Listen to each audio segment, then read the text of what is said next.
안녕하세요. 판테타 김현준입니다. 오늘은 저희 앞에 렌즈가 많이 있죠. 제가 오늘 다른 영상 촬영을 아까 조금 했어요. 저기 슈팅 프로라고 저 하는 이제 장비 렌탈 관련된 거랑 뭐 그런 것들 관련해서 촬영하다가 이 세팅이 된 관계로 이거를 이용해가지고 제가 또 영상을 하나를 찍게 됐습니다. 영상 주제는 뭐냐면 제가 얼마 전에 코나 오너와 같이 비교 시승기를 좀 해봤어요. 제가 한번 쭉 좀 말씀을 드릴게요.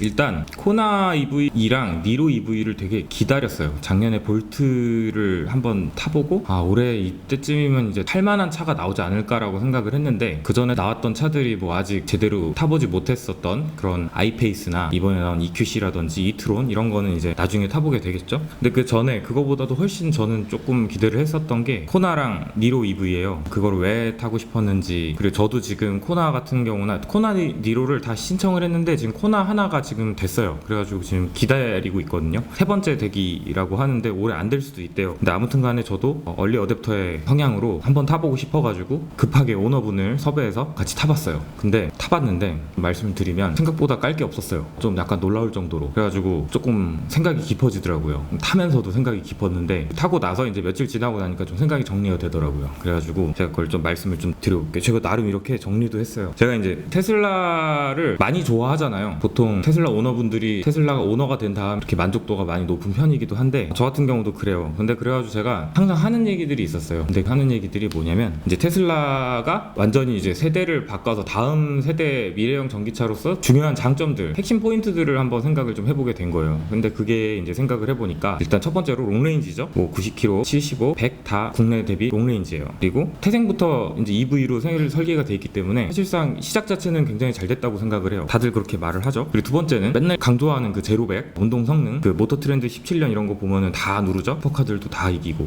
그런 매력이 있기 때문에 그건 물론 P100D에 대한 얘기입니다. 그리고 세 번째가 큰 차체, 그리고 넓은 실내, 공회전 없이 이제 차박 모드 같은 것도 되고 여러 가지 뭐 좀 응용할 수 있는 게 많아요. 제가 아무리 차를 좋아해 그 차 이상으로는 생각을 안 했는데 테슬라는 약간 그런 면에서 좀 나았고, 그리고 당연히 오토파일럿을 강조해야겠고, 거기에 더더욱이 계속 발전을 하죠. 오토파일럿 조금 있으면 완전 자동도 이제 좀 풀릴 거고, 근데 물론 계속 막 논란은 있어요. 슈퍼차저가 아무래도 슈퍼차저, 데스티네이션, 공용차저 모든 충전기를 다 쓸 수 있으니까 충전 인프라는 사실 제일 좋은 거고, OTA로 오토파일럿 뿐만이 아니라 모든 점에서 계속 업데이트를 해주고 나중에 이제 하드웨어도 그 컴퓨터도 바꿔주고 하니까 그런 것도 되게 좋아요. 그걸 레트로핏이라고 하거든요. 무엇보다 고급 차량은 간지의 품격, 이 세그먼트 자체가 그래도 대형 세단의 고급 세단 축에 속하는 그런 부분이 있었기 때문에 테슬라의 매력을 이렇게 요약을 할 수가 있어요. 근데 그런 가운데 되게 궁금했던 게 있었어요. 제가 항상 얘기했던 게 난 앞으로 EV를 탈 거야. 그리고 내연기관차는 잘 안 탈 것 같아. 롱레인지 EV에 오토파일럿이 잘 되는 차가 나오면 그 차는 아마 살 것 같아. 이렇게 얘기를 했는데 그 차가 결국 나왔습니다. 물론 반자율이지만 반자율도 충분히 의미가 있기 때문에 그게 이제 코나 EV, 니로 EV가 된 건데, 그래서 그게 얼마나 좋은지 한번 궁금해서 몇 가지가 이제 충족이 되는 거잖아요. 그게 이제 64kW에 전비가 엄청 좋아요. 환경부 기준으로 비교하고 놓고 봤을 때 90D가 이제 378km인데 코나는 400km가 넘어요. 근데 마찬가지로 어떻게 보면은 전비가 좋아서 거의 1km에 한 8, 9km 가더라고요. 같은 킬로와트를 충전해도 더 멀리 가잖아요. 그럼 롱레인지는 합격. 평생 차징이 뭐 그렇게 큰 메리트가 있을지 뭐 그런 생각이 들 정도로 전비가 좋아요. 지금 전기 가격을 노멀로 100원을 놓고 잡아도 굉장히 싸죠. 그래서 사실 뭐 저기 1년 전기를 다 쓰더라도 뭐 얼마 안 돼요. 이전 모델에 비해서 확실히 제가 좀 궁금했던 게 이번에 코나는 좀 재밌게 생겼어요. 세그먼트도 분명히 소형 SUV라는 게 있고, 그리고 요즘 다 나오는 차들이 소형 SUV죠. 전기차들이. 이유는 아무래도 배터리를 밑에 깔아서 그런 것 같은데 그 배터리를 밑으로 제대로 깔았어요. 테슬라처럼. 전기차가 전반적으로 무게중심이 좋아지고 롤센터가 아래로 내려가는 거는 다 나중에 포텐이 좋아진다고 봐요. 성능이 좋아졌을 때 많은 거를 더 할 수 있다라고 생각을 해요. 에너지 세이버 타이버도 안 끼고 뭐 여러 가지가 좋아지면. 근데 그런 면에서 이제 한번 궁금했고요. 멀티링크로 다 됐다니까 한번 또 궁금했고요. 그리고 또 한 가지가 오토파일럿 대신해서 스마트 크루즈 시스템인데 이거 되게 좋다고 막 그렇게 막 갑론을박을 하길래 제가 직접 한번 체험을 해봤죠. 그래가지고 제네시스나 뭐 아니면 다른 차량으로 뭐 저기 물통 껴놓고 뭐 1시간 동안 계속 갔다 뭐 이런 얘기도 하고 해서 그러면 오토파일럿이랑 비슷한 거 아닌가? 뭐 이런 생각도 해가지고 제가 직접 체험해봤습니다. 아무튼 간에 여기가 이제 그 코나 EV 좀 특장점이라고 볼 수 있는 세 가지가 제가 테슬라에서 느꼈던 장점이랑 거의 이제 비슷하죠. 그래서 몇 가지가 충족이 돼가지고 제가 그거를 직접 타봐야겠다라고 해가지고 일단 탔죠. 한 20분 정도 30분 정도 타고, 물론 오래 리뷰를 한 건 아니죠. 근데 타려고 한 거 아니죠. 그리고 전에 아이오닉은 좀 많이 타봤어요. 이번에 코나 EV는 한번 타보고서 느끼는 건데 약간 제가 모델 X를 지금 이 시점에서 사는 게 맞나? 뭐 이런 생각이 한 순간 들었어요. 그리고 생각이 조금 약간 복잡해지는 거죠. 왜냐면 코나는 비싸죠. 5천만 원이지만 보조금을 받으면 3천 초반대에 살 수 있으니까. 근데 모델 X는 1억 5천 6천도 되는데 그게 보조금도 없이 이렇게 하면은 가격 차이가 1억 2천이죠. 그걸 주고서 SUV를 산다. 전기차로. 이게 좀 되게 생각이 좀 깊어지는 부분이에요. 그래가지고 제가 실용성부터 한번 좀 체크를 해봤어요. 코나의 실질적으로 사용 가능한 공간이 모델 S로 비교했을 때 제가 봤을 때는 한 2분의 1 정도였어요. 반 정도. 이게 뭔 말이냐? 예, 그 차 크기는 사실상 1m도 안 나는데 어떻게 공간이 그러냐라고 했을 때 그 이유가 있어요. 이거 사진을 보여드리면 좀 아실 거예요. 약간의 차이라고 볼 수 없는 큰 차이가 주는 많은 그게 있거든요. 그거를 이제 제가 좀 보여드리고, 그리고 이게 저기 이제 보여드릴 거예요. 그 가운데 이렇게 넥소 거를 이렇게 센터 패널로 이렇게 도입을 했는데 그게 되게 좀 저는 에러라고 봤고, 차라리 아이오닉 EV처럼 이렇게 테슬라랑 비슷하게 하단이 이렇게 뚫려 있으면 어땠을까 이런 생각을 좀 하게 만든 부분이 좀 있어요. 정말 약간 전체적으로 되게 좁좁합니다. 되게 답답함이 느껴지고, 가족차로 쓰기에도 좁고, 그러니까 조수석은 보통은 그래도 2인용 차량도 좀 큰 편인데 그것도 SUV인데 근데 좁아요. 그게 되게 의외였어요. 그래가지고 보통 이제 독일차나 뭐 미니만 해도 사실상 답답할 정도는 아니거든요 사실. 근데 좁다는 느낌이 좀 많이 들었고, 트렁크 좁아요. 물론 차박 안 되고요. 제가 이제 차박이 뭐 중요하진 않은데 그래도 혹시 몰라가지고 알아봤어요. 예전에 소울 EV가 차박이 되더라고요. 이유가 뭐냐면 조수석을 90도로 폴딩을 하면 이제 길이가 나와가지고 사람이 누울 수가 있는 게 되는데,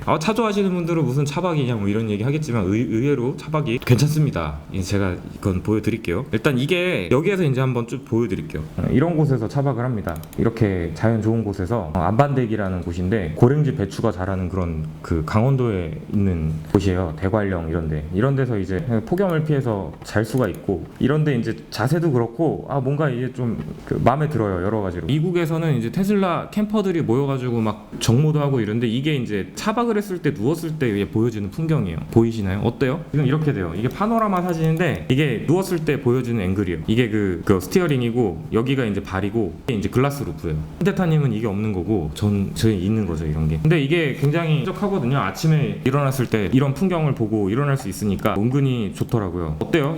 웃겨 보이나요? 차박? 좋아 보이는데요? 좋아 보여요?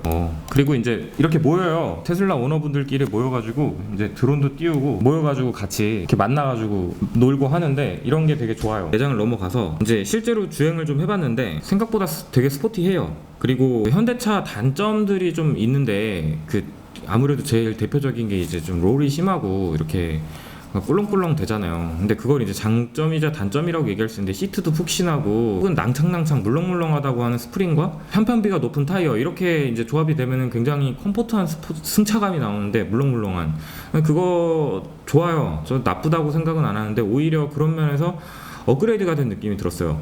그래가지고 제가 처음에 이제 코나 탔을 때 조수석에 탔을 때랑 운전할 때랑 두 가지 다 비교했을 때 되게 괜찮은데? 와, 진짜 괜찮다. 진짜 제로백 7초 대면은 사실상 이게 코나 아이오닉보다 훨씬 빠른 거고, 가속지도 느껴지고, 조금 약간 경쾌하게 달릴 때도 차선 이동을 하던지 뭘 할 때도 이게 막 차가 털리는 느낌이나 이렇게 램프 구간을 돌 때도 아이오닉 EV처럼 뒤에가 이제 그냥 이렇게 따라오는 느낌이 들진 않았어요. 뭐 그렇게까지 넉넉하고 넓진 않다라는 거를 좀 말씀드려야 될 것 같아요. 여기서 보면은 지금 코나 EV의 실내죠.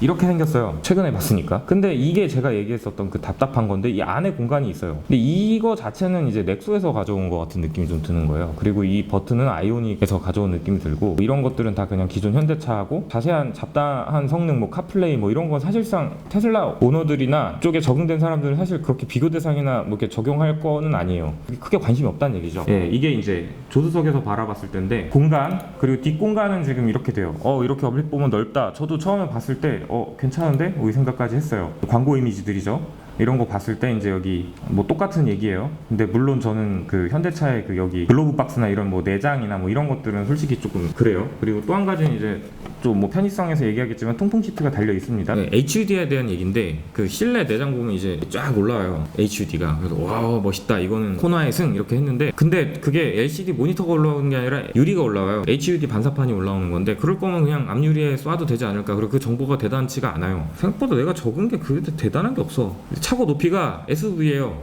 컴팩트 SUV지만 차고 높이에 대한 거는 딱 좋았어요. 그러니까 편하다는 거였죠. 상당히 이제 시야가 확보가 되는데, 그게 이제 A필러도 되게 얇고 되게 앞이 잘 보이더라고요. 지나가다가 뭐 땅에 뭐가 있던지 뭐 이렇게 되더라도 잘 보여요. 그래가지고 아무튼간에 작은 차이라고 볼 수 있지만 그 2배라고 얘기한 그 공간이 이런 식으로 활용이 된다는 거예요. 모델 S 기준으로 봐도 일반적인 이런 촬영 장비들이나 이런 것들이나 그런 것들도 일반 SUV만치 이제 짐이 실리고요. 어디 놀러 갔을 때 이게 전기를 무제한으로 쓸 수가 있으니까 차 안이 좀 건조하니까 이제 미스트가 있고 이 노트북이랑 아이패드랑 이런 게 다 충전이 되고 누워가지고 이렇게 할 수가 있어요. 그럼 여기서 쾌적하게 일을 하면서도 생화공기 방어 모드 그 헤파 필터를 쓰면은 이게 그 공기가 쾌적하기 때문에 굉장히 쓸만합니다. 그래가지고 일단은 쾌적한 공간이 나오니까 우리도 뭐 이런 짓을 하는 거겠죠. 노드 보고. 그리고 이거는 이제 좀 하드코어 세팅인데 이건 이제 약간 남자들의 취미 혹은 저의 약간 좀 괴짜적인 형태의 취미인데 여기 보면은 이제 제가 드론 같은 것도 띄우고 하니까 가끔 이제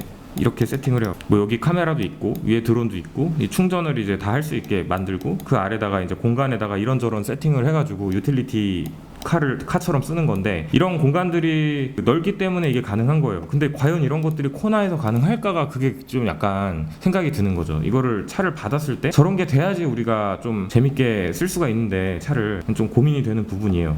그리고 또 한 가지는 이제 뭐 예를 들어 이케아를 갔을 때 이게 스포트백이니까 이렇게 열리잖아요. 결국은 SUV처럼 열리는 건데 이렇게 다 들어가요. 다. 근데 길잖아요 차가. 그래가지고 이런 뭐 비트코인 채굴기부터 뭐 이런 것들이 들어가는 것들이 이제 실용성 면으로 놓고 봤을 땐 상당히 좋아요. 그리고 이 적재 공간이 카니발은 당연히 갑이죠. 카니발은 가보고 갑인데 옛날에 제가 이건 경험담인데 한번 제가 정선에서 거기 정선에 이제 프로젝트를 하려고 여러 번 간 적이 있었는데 모텔 그린 모텔 막 이런 데 간 적이 있는데 거기가 너무 싫은 거예요. 막 그래가지고 한번 차박을 해보자. 카니발에서 한번 자보는 거야. 왜냐면 제가 그때 봤어요. 막 차박 매거진 막 이렇게 해가지고 카라이프 해가지고 그래서 저기다가 이불이랑 몇 개 들고서 갔는데 그날 따라서 약간 습하고 덥고 막 약간 짜증나는 거예요. 그래가지고 여름이었는데 그때 이제 여기다가 깔고서 제가 차박 세팅을 하고서 의자도 탈거해가지고 엄청 넓었어요. 이 안은 원룸 수준이었는데 너무 습하고서 안 좋으니까 문을 열면 벌레가 들어오고 그러니까 시동을 켰죠. 그 다음부터 헬이 시작됐어요. 씨발 이거 다 접어버리고서 그냥 다시 모텔 갈까 이 생각할 정도로 헬이 시작됐는데 다 카니발의 가장 큰 단점이 뭐냐? 공명은 진동 공명은 장난 아니거든요. 그것 때문에 잠을 아예 못 잤어요. 이거는 진짜 아니다. 절대 아니다. 이게 테슬라가 뭐 좋다 이게 아니라 이게 아닌 거예요. 그냥 제가 단언컨대 카니발의 공회 전시의 공명은 진짜 어마어마합니다. 진짜 제가 그때 한번 겪어보고서 다시는 이 차박은 3D 업종이다. 이걸로 이렇게 일을 하는 우리가 너무 불쌍하다. 그날 잠을 제대로 못 잤으니 하루 종일 우울했거든요. 이제 그게 되니까 바다 같은 데 가서 이렇게 여유 있게 누워 있을 수도 있는 거고 다양한 방식으로 테슬라를 즐긴다라고 좀 볼 수가 있는데 테슬라 로고와 이제 별이 보이고 뭐 이런 것들이 뭐 있어요. 아무튼 간에 공간에 대한 부분은 지금 이렇게 좀 말씀을 드려야 될 것 같아요. 그래가지고 제가 이런 모델 X나 모델 S에서 이건 모델 X인데 6인승임에도 불구하고 6인승은 폴딩이 다 안 돼요. 충분히 많이 들어가고 이 공간이 되게 넓어요. 코나 거를 이제 보여드릴 건데 제가 코나 거는 사실 없기 때문에 하나밖에 없어요. 사진이. 네, 지금 코나 건 이게 있어요. 네, 코나에 누워봤는데 여기에 머리가 들어가더라고요. 이렇게. 그래서 차박 불가 판정을 받았는데 자, 이 사진 한 장이 주는 거를 시사하는 걸 봅시다. 여기 아래 뭘 넣을 수도 없고 이 위에다가 뭐 매트를 깔아도 이제 이렇게 쪼그리고 자야 될 것 같고 그냥 이 조수석 폴딩을 하면은 이게 차박 세팅은 나올 것 같아서 그냥 그거라도 해보자 이렇게 얘기를 하고 있어요. 지금 그래도 좀 넓어야지 좀 좋지 않겠냐. 그런데 어떠요? 어떻게 생각하세요? 저도 실제로 뒷자리를 트렁크를 봤는데 생각보다 SUV 치고는 적재 공간이 너무 작아서 의아하기도 하고 실망하기도 했었어요. 자, 이번에는 아까 얘기했었던 주행 거리에 대한 부분이랑 뭐 이런 부분인데 이게 사실 그래요. 지금 이게 전비가 9km, 10km가 나오는데 테슬라는 조금 쏘고 달리면 한 3, 4km가 나오거든요. 근데 그렇게 따졌을 때 한 64km에 범퍼 치고 하면은 한 55kW를 쓸 수 있다 치면은 한 9km 하면은 적어도 450km, 500km 간다는 얘기예요. 그 얘기는 이제 부산까지 한 번에 간다는 얘기인데 사실 그 정도 되면 우리나라에서는 사실 그 이상 갈 이유가 없더라고요. 충전만 잘 되면 되니까요.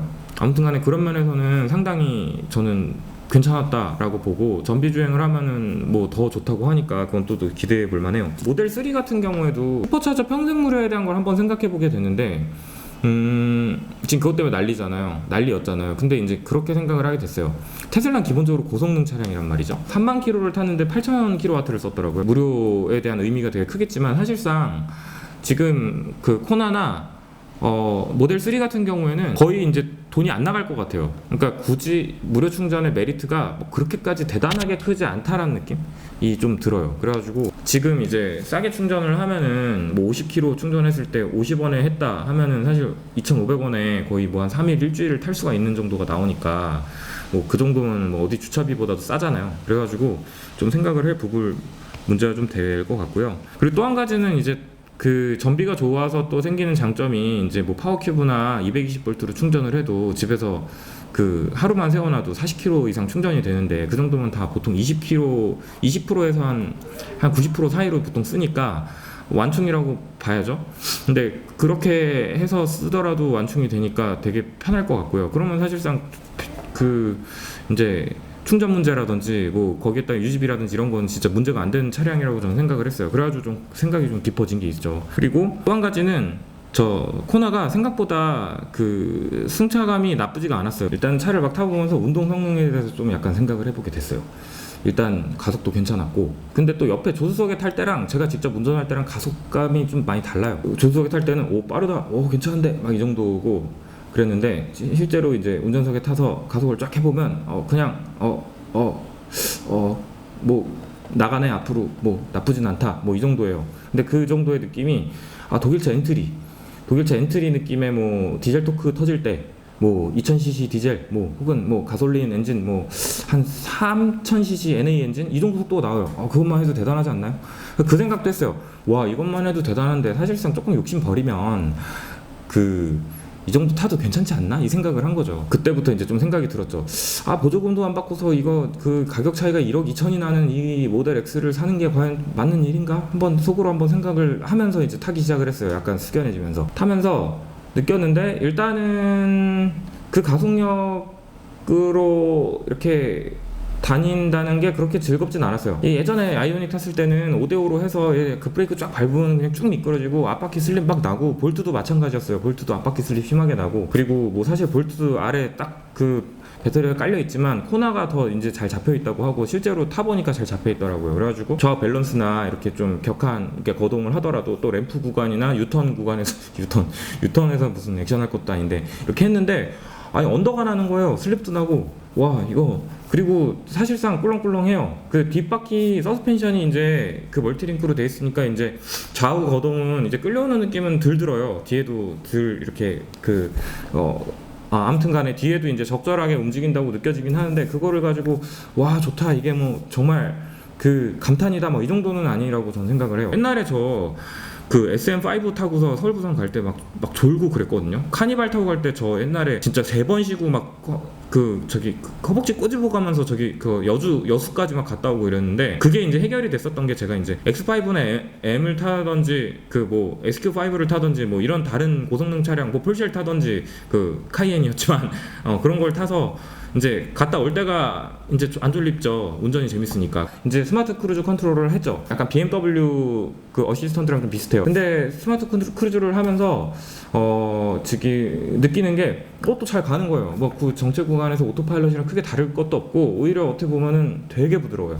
너무 부드러워가지고 좀 놀라울 정도로, 그냥 진짜 졸리울 정도로 너무 부드러워요. 그래가지고 그 상황 창들을 봤어요. 근데 거기에 나오는 정보는 굉장히 떨어져요. 부족하고. 근데 그걸 보고서 느낄 때 그거를 스마트 크루즈를 가고서 이제 정체 구간을 딱 갔는데 되게 부드럽게 잘 가는 거예요. 뭐 껴드는 차도 어느 정도 잘 봐요. 근데 그 상황이 이제 정확하게 보여지지가 않고 뭐 악셀이 밟아지는지 뭐 움직여지는지 이게 되게 부드럽게 전달이 돼요, 운전자한테.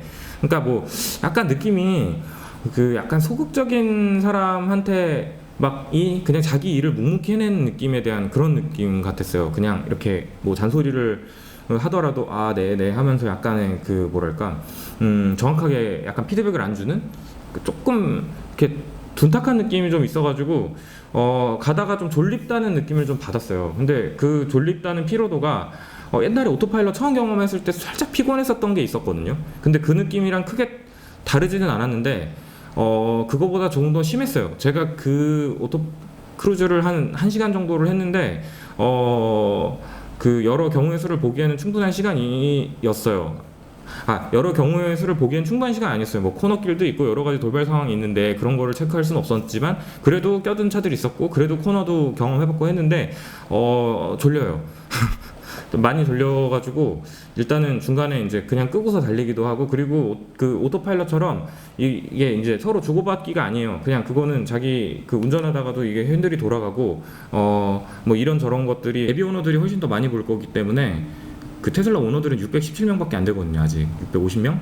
근데 예비 오너들이 훨씬 많이 볼 거기 때문에 그 차이를 좀 알려드리면은, 그 스마트 크루즈 시스템 같은 경우는 굉장히 좀 아까 말씀드린 것처럼 약간 이렇게 답답한 소심한 무슨 팀원이 이렇게 묵묵하게 자기 일만 하는 그런 느낌이 좀 있다면은, 오토파일럿 같은 경우는 굉장히 적극적인 사람이 많은 정보를 알려주고 되게 적극적으로 막 핸들을 움직이고 엑셀을 막 밟고 브레이크를 밟고 그래요. 그래가지고 인식 상황에 대한 것도 막 주변 차량이 다 보이고, 그리고 업데이트가 계속 되잖아요.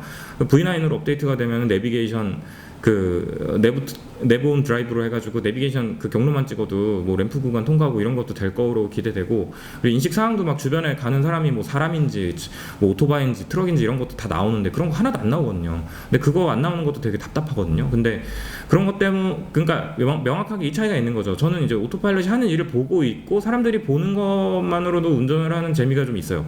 그러니까 오토파일럿을 어느 정도까지 신뢰하고서 맺고 끊음을 할지, 그래가지고 안전하다라는 느낌을 좀 받는데, 실제로 지금 스마트 크루즈 시스템은 지금 얘기하면서도 졸려요. 제 눈이 약간 졸린 것 같지 않나요? 오토파일럿은 별로 졸립지도 않고 꽤 흥미로워요. 그리고 내가 운전하고 싶을 때 마구 달릴 수 있고, 뭐 그런 점들을 놓고 봤을 때는 아무튼간에 테슬라까지 테슬라를 위협하기엔 아직 테슬라랑 비교가 되기엔 아직 멀지 않았나, 이런 얘기를 할 수 있어요. 아니 코나가 컴팩트 SUV인데 모델 Y라든지 뭐 모델 3나 이런 거랑 비교해야 되는 거 아니냐, 이런 얘기를 할 수 있는데, 물론 당연히 맞는 얘기죠.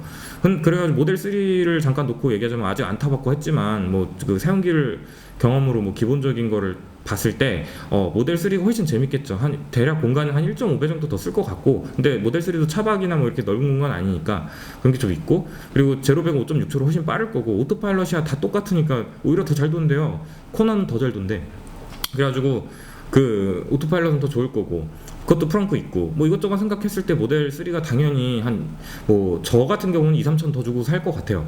제 입장으로라면. 근데 그래도 저는 큰 차가 조금 좋아서 모델 S, 모델 X를 더 선호하지 않을까, 이런 생각은 좀 하게 돼요. 그리고 또 한 가지는, 제가 봤을 때 저번에도 그냥 제네시스 타고 잠깐 타고서 오면서 헛소리 하면서 막 리뷰를 했는데, 그때 느꼈던 게 이런 건 있어요. 만약 되게 컴포트하고 좀 고급스러운 세팅을 원하는 사람이 벤츠 S클래스나 아니면 제네시스에서 제네시스 EV가 나왔었다고 치를 때, 제네시스급에서 EV가 나오면 좀 얘기가 달라지지 않을까, 이 생각을 하게 돼요. 만약 배터리를 한 160kW에서 거의 180kW, 거의 모델 S의 2배의 배터리를 넣고서 한 1000km를 간다라고 치고 굉장히 소프트하게 달려주면은, 그러면은 사람들이 그쪽으로 많이 갈 수도 있지 않을까, 이런 생각을 좀 하게 돼요. 장르가 다르게 스포티한 걸 좋아하지 않는 사람들은 갈 수 있지 않을까, 이런 생각을 하는 거거든요. 근데 아무튼간에 테슬라는 기본적으로 스포티하고 단단합니다. 그래가지고 그런 부분에 있어서는 저한테는 딱 맞는 차, 다른 분들은 조금 생각해 볼 만한 차, 그리고 실용적인 걸 추구한다면 코나 EV도 절대 나쁜 선택이 아닌 차, 니로도 절대 나쁜 선택이 아닌 차 정도가 될 것 같고, 앞으로 나올 차들이 기대는 되는데, 사실 그런저런 이유들로 놓고 봤을 때 테슬라를 그 돈 주고 사거나, 혹은 테슬라의 장점을 압도적으로 테슬라의 장점들을 좀 견줄 만한 그런 포인트들이 나오는 차들은 타이칸까지 기다려보거나, 혹은 당분간 안 보여요. 아직은 안 나온 것 같아요. 지금 제 모델 X인데, 지금 모델 X 제 거는 지금 이제 제작 출고되어 운송 중이래요. 와, 예, 지금 운송 중이라고 하니까 뭐 다음 달이면은 좀 받아볼 수 있을 것 같습니다. 제가 틈틈이 모델 X 공부를 해가지고 뭐 틈틈한 리뷰 저도 가끔 하겠습니다. 저는 M과 N을 이제 같이 소유하고 운행을 하는 오너로 나오고, 럭스TV에서 이제 나와요. 떠나보내기 마지막 전에 이제 그거를 어떤 차이가 있는지 리뷰를 좀 이렇게 럭스 형이랑 같이 이렇게 했습니다. 그거 또 시청 좀 잘 부탁드리고요. 이 장면 같은 경우가 이제 조금 있으면 연출이 될 장면인데, 이 모델 X 대신에 뭐 코나가 있겠죠. 저는 이제 모델 S와 모델 X 그리고 코나 이런 식으로 세대가 운용이 될 건데 이것들로 이제 앞으로 좀 여러 가지 일을 좀 재밌게 해볼 생각입니다. 이 선택은 당연히 본인들의 몫입니다. 근데 지금부터는 제가 봤을 때 막 옛날처럼 뭐가 나쁘다 이렇게까지 못할 것 같아요. 전 i3 타보고도 되게 허무했었거든요. 아니 조금 탔더니 거의 뭐 충전하러 가야 되고 충전도 되게 뭐 안 되고 뭐 주민센터 가서 하고 뭐 이랬어요. 근데 아이오닉도 그랬고 아이오닉 갖고 저기 그 어디야 임진각 갔다 오니까 다 떨어지더라고요 충전이. 아무튼 예 이 정도로 마치겠습니다. 그러면은 예 저도 니로 한 번 더 타보고요. 코나 오면은 좀 디테일 리뷰 해보고 비교도 해보고요. 모델 X 한번 또 해보겠습니다. 조금 있으면 모델 X 탑니다 저.